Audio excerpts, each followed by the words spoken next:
Hey everyone, I'm Dr. Andrea Kita and I'm a folklorist, and today I'm going to talk about H.P. Lovecraft and make some enemies. H.P. Lovecraft obviously is huge in the world of horror. You cannot get away from his influence on horror. You can't get away from so many of his themes, which I'm going to talk a little bit about, but we also can't get away from the guy was just racist, okay? And he wasn't one of those kind of racists that you could say, oh, well, people back then were different. No, he was racist for his time. Like, other people, when he was alive, are like, wow, this dude is racist. Okay, so he wasn't just like, oh, just racist for his time. People were different back then, which is not an excuse anyway, by the way. This dude was racist. He was also a misogynist. He was also a lot of other things. And this really gets us into this really hard conversation about how do we separate the work from the person? And with Lovecraft, in a lot of ways, you can't, because a lot of his work is influenced by his racism. And a lot of his work is just racist. He has written many things on how he felt, especially about Black people. And they are basically that he did not think that they were human. You can't get away from that. He wrote about this. Even his treatise on why cats are better than dogs, that thing even gets racist, which it's like, dude, tone it down, right? But no, he did not. So it is really, really hard to separate his work from his racism and from a lot of other issues that he definitely very, very clearly had. I think that's one thing when I read Lovecraft, I can see how much fear he lived with in his life. And that's not an excuse.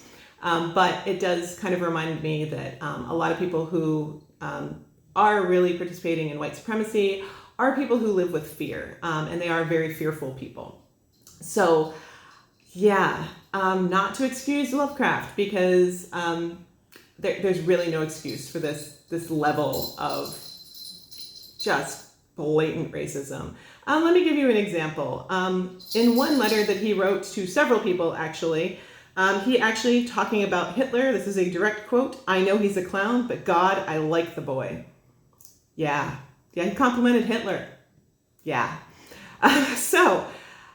With all of that said, and with me giving absolutely no excuses for his racism, because I cannot deny the influence that he's had on horror and even on folklore. And so I'm going to talk just a little bit about his influence on folklore, and I'm going to talk a little bit more about the themes that he really kind of introduced to horror. Lovecraft really was very interested in folklore. He's one of the few authors out there that actually mentioned folklorists, which is pretty awesome because we don't get mentioned in a lot of places. But he really kind of more used the structure and the sort of styles of folklore than he actually used direct folklore. So he was sort of using the way that folklore looks more so than actual folklore, right? So he wasn't using the actual beliefs of people or anything like that. He was just using things, and he really manipulated things so that they looked like folklore. And we call that in folklore the Folkloresque. So these are things that look like folklore but aren't actually folklore. And more directly, these are things like Michael Dillon Foster talked about, called fuzzy illusion. And with fuzzy illusion, you actually see something that looks just like folklore, but it doesn't actually connect with any long-standing tradition. So this use of things that look like folklore was one way that Lovecraft is really, really very effective in his storytelling, because he made these structures and patterns that are familiar to us, right? So we look at this and we think like, oh, okay, this feels right. And that, because of that, makes his storytelling way more effective. That's all I'm going to say about that right now. There have been other people like Tim Evans, who has written a lot on Lovecraft and folklore. You should definitely read his stuff. It's really, really amazing. So let me just move on to a little bit of the themes of Lovecraft and how we still kind of talk about these today. So a lot of Lovecraft's work is known as cosmic horror, because he really did talk about these sort of like otherworldly creatures, and he really kind of brought it out of just like the sort of day-to-day horror. He brought it kind of to a whole nother level. So he did this through the use of creatures like Cthulhu and Dagon and other ones as well. So he's really associated with that concept of cosmic horror. So there's also some other themes too. We see a lot of use of like tentacles and slime in horror over things like blood and bone, which is what we normally see when we're talking about horror. This is his horror is a little more visceral in that way, where he really kind of talks about these different structures. I also want to say too that there's a lot of speculation about his sexuality, and I don't want to ignore that. Some people feel that Lovecraft was asexual, and in some ways I think he was, but in other ways I think he actually truly had a fear of women and a fear of intimacy, and I don't want to, I want to complicate that, I guess, more so than anything else. So I think that's something that's important to know about him, because when you actually look at especially old school sci-fi and horror, there's like usually these like weird elements of sexuality, especially the sexualization of alien women, however you want to interpret that. But anyway, so that's just completely lacking in Lovecraft's work. He doesn't talk about sexuality at all, so which is why some people feel that he was asexual.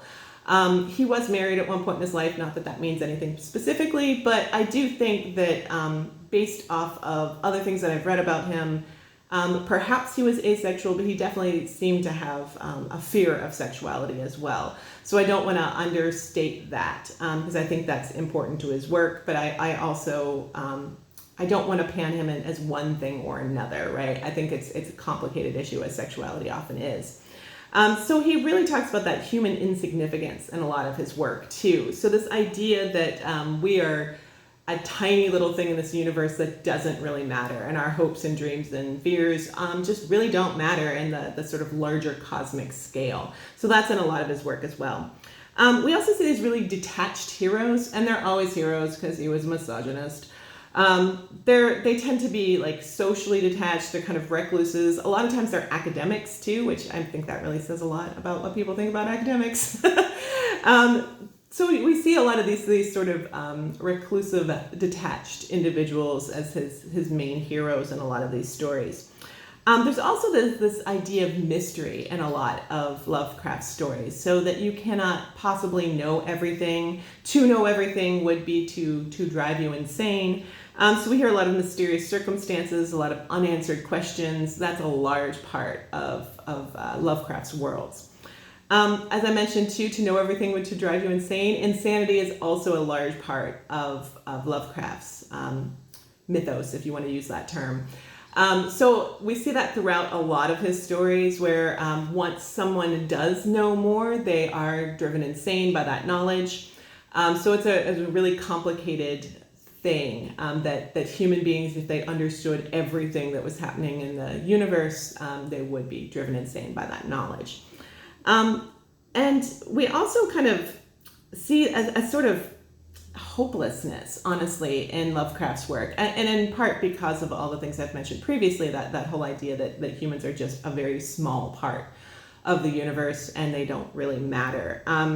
So yeah, that's a kind of complicated part of Lovecraft, is when you read it, there is a real hopelessness in a lot of this.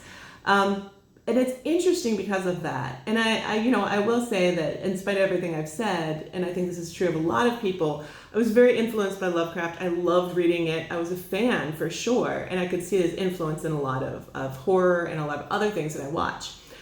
So it's hard to have both of those pieces of knowledge in my head at the same time, to appreciate his work, to understand his work, and to see the influence of his work, but also know what just an awful human being he was. But I cannot ignore his influence. None of us can. Basically, so much of science fiction and of horror is influenced by Lovecraft, largely based off of those themes. But yeah, like you see tentacles in something, that's Lovecraft. You see this sort of people going crazy from knowledge, that's an influence of Lovecraft. Pretty much every major author, including Stephen King, has been influenced by Lovecraft.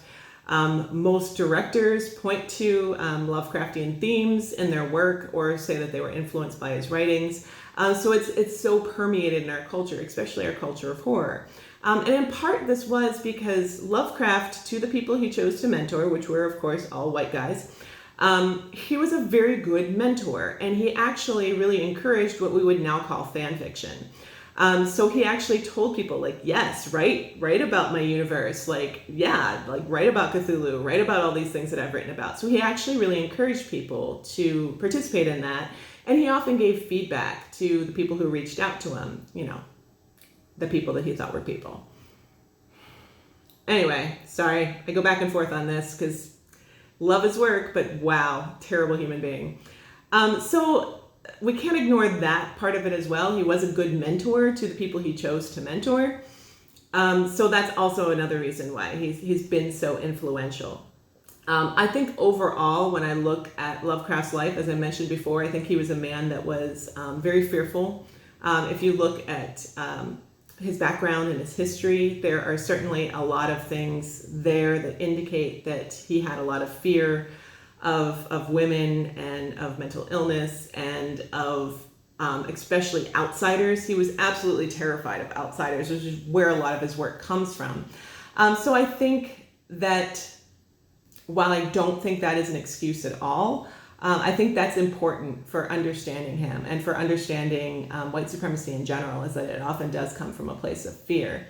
Again, not an excuse, but something to kind of understand. And Lovecraft really used that fear that he had of pretty much everything, and have made these very, very effective stories that actually still influence us a lot today. So that's just a little on Lovecraft. I highly suggest, I'm not a Lovecraft scholar, so I definitely suggest reading other people, and I definitely suggest checking out Tim Evans' work on Lovecraft and folklore.